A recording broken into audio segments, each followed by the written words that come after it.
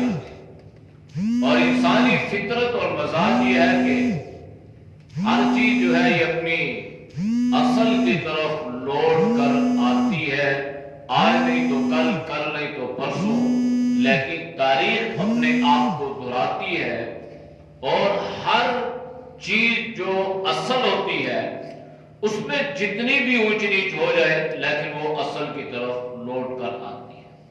مثال کے طور پہ ہمارے ہاں ایک مرتبہ، یا آج سے کچھ 10-20 سال پیچھے چلے جائیں، تو کھڑے ہو کر کھانا کھانا یہ ہمارا ایک سٹینڈرڈ اور سٹیٹس بن چکا ہے کہ ہم نے کھڑے ہو کر کھانا کھانا ہے، سالن کی پلیٹ ایک ہاتھ میں پکڑنی ہے، روٹی ہم نے بغل میں دے کے کھڑا ہونا ہے۔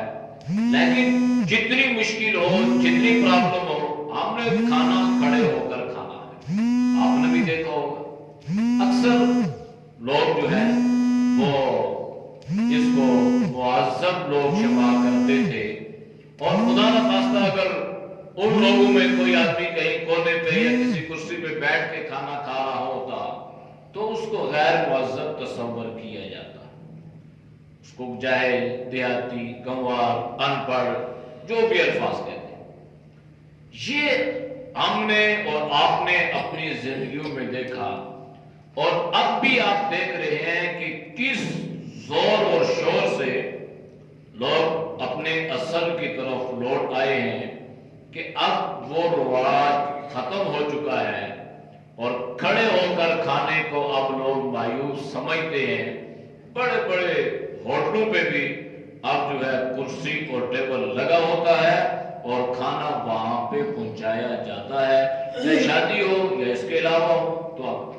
تو اکثر میں یہ کہتا ہوں کہ مجھے وہ زمانہ یاد ہے، کئی مرتبہ ایسا ہوا کہ شادیوں سے بغیر کھانے کے واپس آنا پڑا، بھائی کہاں کھائیں، بیٹھ کے کھائیں گے تو فرش پہ لوگ کہیں گے دیکھو جی اس کو طریقہ نہیں آتا، سلیقہ نہیں آتا، مایوس سمجھیں گے، اور کھڑے ہو کر کھانے کا ہمیں طریقہ سلیقہ نہیں ہے، کیسے کھائیں گے؟ تو اب دیکھیں کس انداز سے، تو یہ اصل ہے۔ اصل یہ تھی کہ جناب نبی کریم صلی اللہ علیہ وسلم بیٹھ کر کھانا کھانے کو پسند فرماتے تھے، اور آپ صلی اللہ علیہ وسلم کی مستقل سنت بھی یہی ہے۔ مستقل سنت سے مراد یہ نہیں ہے کہ کبھی آپ نے جو ہے مجبوراً یا کسی غرض سے کھڑے ہو کے کھانا کھا لیا ہو اور اس کو انسان جواب بنا، نہیں، مستقل سنت آپ صلی اللہ علیہ وسلم کی کہ آپ زمین پر بیٹھ کر کھانا، لیکن اس میں علت ہے بیٹھ کر کھانا، چاہے آپ کرسی پہ بیٹھیں تب بھی آپ بیٹھیں، آپ زمین پہ بیٹھیں تب بھی بیٹھیں، کھڑے تو نہیں ہے نا۔ تو اس لیے اب جو ہے یہ انسان جو ہے اصل کی طرف لوٹ رہا ہے۔ تو اِنَّا ہُدْنَا إِلَيْكَ، حضرت موسیٰ اللہ کی بارگاہ میں عرض کرتے ہیں کہ یا اللہ ہم تیری طرف پلٹے ہیں، ہم تیری طرف لوٹ آئے ہیں، ہم تیری طرف آ چکے ہیں، لہذا یہ جو تیری طرف آئے ہیں نا، اس آنے کی بنیاد پر ہمیں تو دین اور دنیا کی بھلائیاں نصیب فرما دے۔ اللہ نے کیا جواب دیا؟ اللہ نے یہ بھی فرمایا ٹھیک ہے، تم نے جو مانگا میں نے تجھے دے دیا، اور سب کو اچھے برے جو بھی ہے سب کے لیے میں نے دین اور دنیا کی اور آخرت کی بھلائی لکھ دی۔ نہیں، اللہ نے فرمایا قالا فرمایا عذابی میرا عذاب اصیب بہ من اشاء، جس پر میں چاہتا ہوں اس پر اپنا عذاب بھیج دیتا ہوں، میرا عذاب اس تک پہنچ جاتا ہے۔ تو اس میں حضرت موسیٰ علیہ السلام کو گویا اللہ نے تنبیہ کر دی کہ بھلائی عطا کروں گا لیکن شرائط کے ساتھ۔ یہ نہیں ہے کہ بغیر شرائط کے بھلائی عطا کروں، تو پھر امتحان کیسا، آزمائش کیسی کہ اعمال کرنے والوں کو بھی وہی ملے اور نہ کرنے والوں کو بھی وہی ملے، تو یہ تو ناانصافی ہو گئی، یہ تو ظلم ہو گیا، اور اللہ تو ظالم نہیں ہے، اللہ تو انصاف والا ہے۔ لہذا اللہ نے فرما دیا کہ یہ ذہن میں رکھ لو کہ میرے عذاب سے کوئی بچ نہیں سکتا، اور میرا عذاب ہر اس آدمی تک پہنچ جائے گا جس کے بارے میں میرا فیصلہ ہوگا۔ اور دوسری چیز یہ بھی سن لو وَرَحْمَتِي وَسِعَتْ كُلَّ شَيْءٍ، باقی یہ جو رہ گیا نا مسئلہ کہ میں دنیا کی اور آخرت کی بھلائیاں عطا کر دوں، تو یہ میں کر سکتا ہوں اس لیے کہ میری رحمت بہت وسیع ہے، اور میری رحمت ہر چیز پر بھاری ہے، اور ہر چیز جو ہے یہ جس کا وجود برقرار ہے یہ میری رحمت ہی کی وجہ سے ہے۔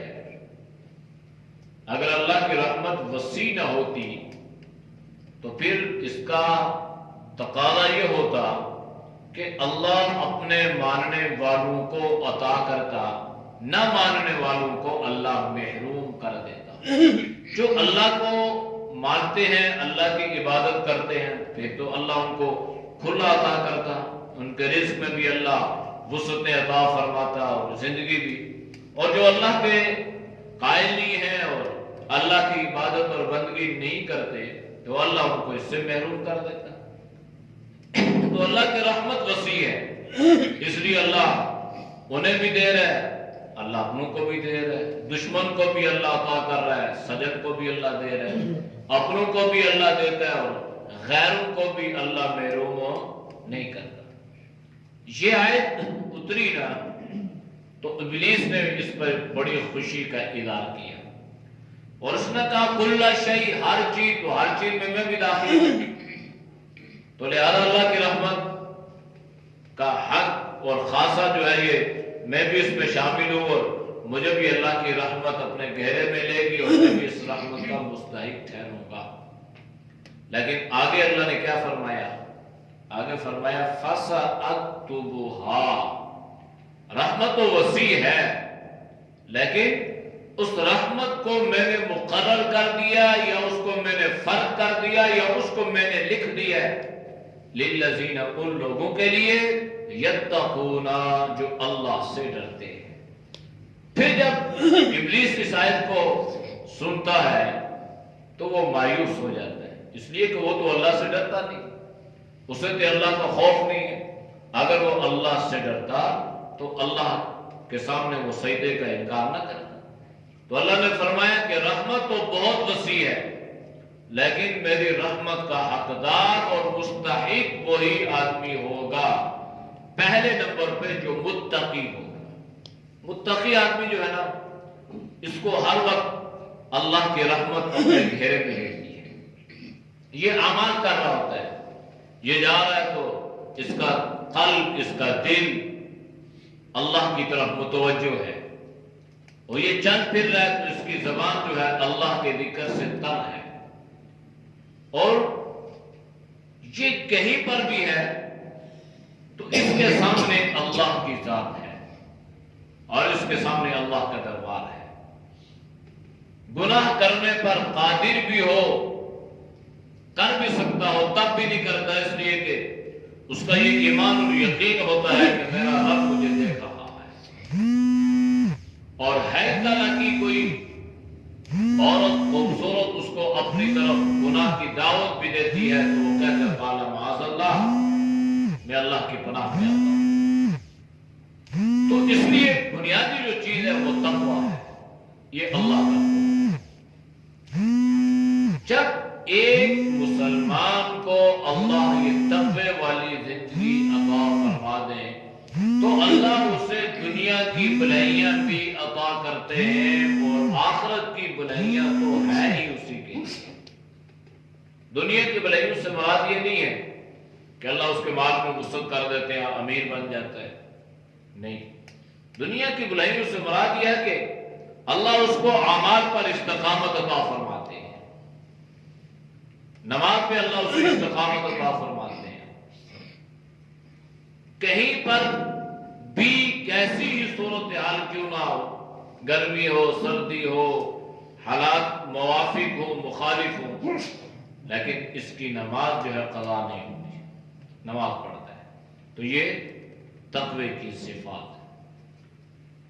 وَيُؤْتُونَ الزَّكَاةَ، زکات بھی دیتے ہیں، یعنی میں اپنی رحمت، اللہ فرما رہا ہے، ان لوگوں کے لیے لکھ دوں گا جو تقوی اختیار کرتے ہیں اور اللہ کے راستے میں اپنا مال بھی خرچ کرتے ہیں۔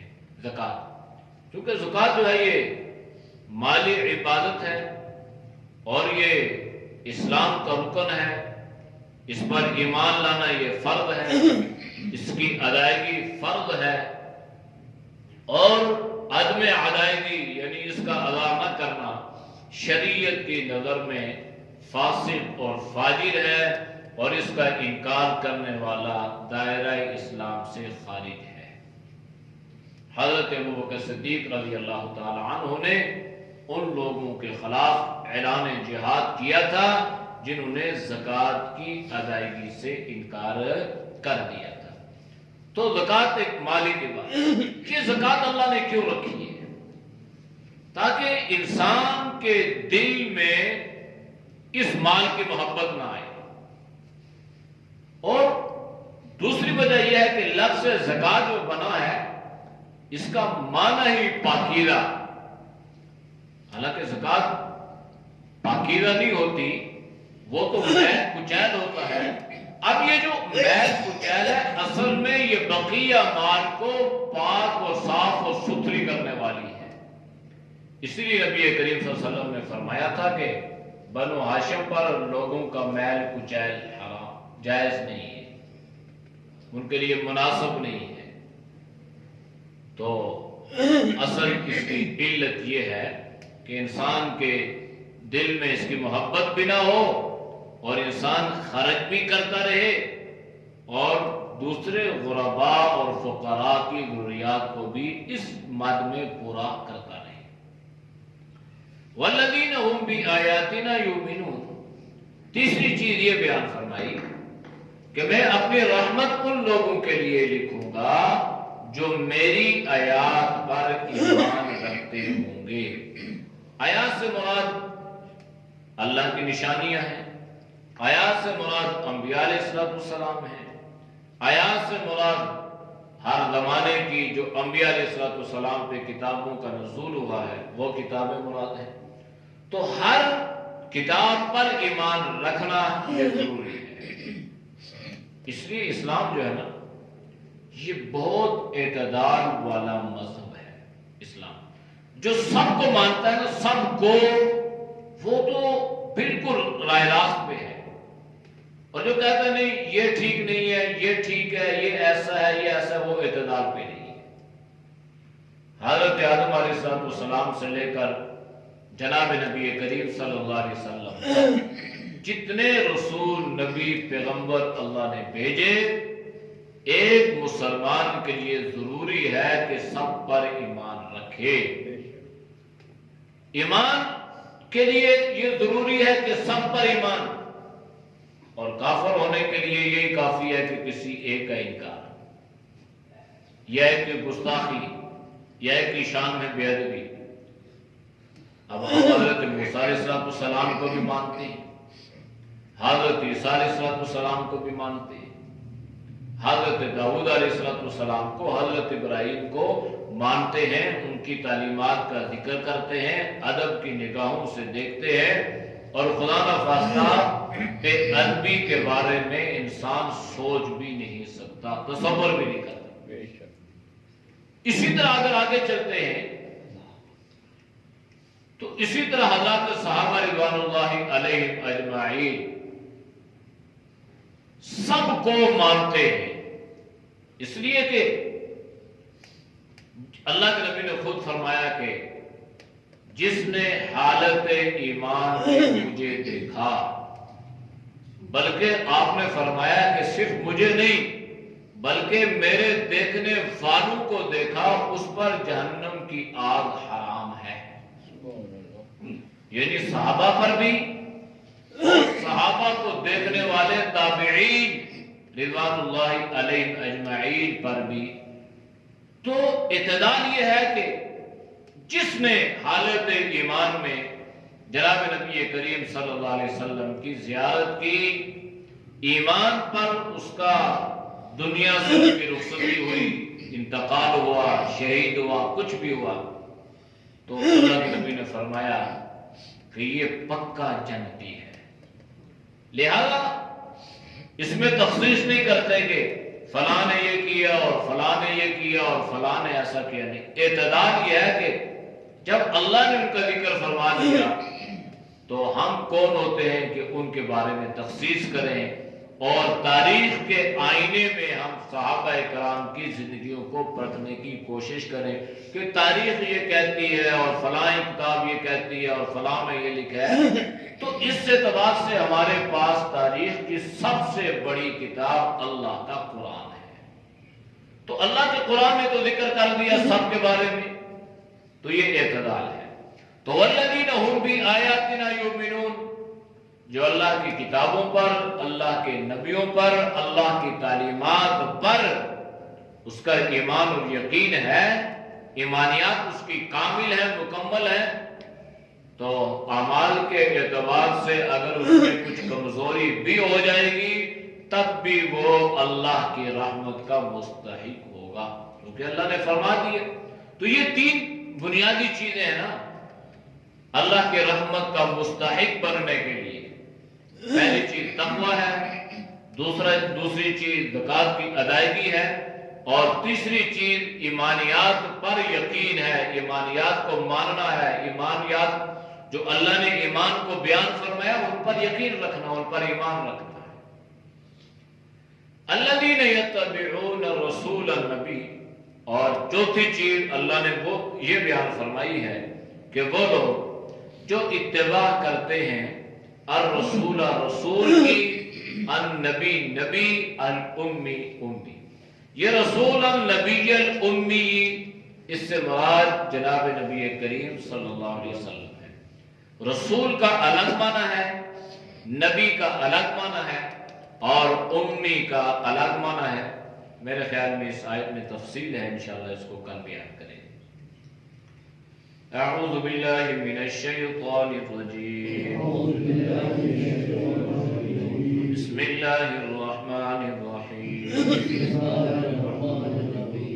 واکتب لنا فی هذه الدنیا حسنۃ وفی الآخرۃ انا ہدنا الیک قال عذابی اصیب به من اشاء ورحمتی وسعت كل شيء فسأكتبها للذين يتقون ويؤتون الزكاة والذين هم بآياتنا يؤمنون۔ صدق الله العظيم۔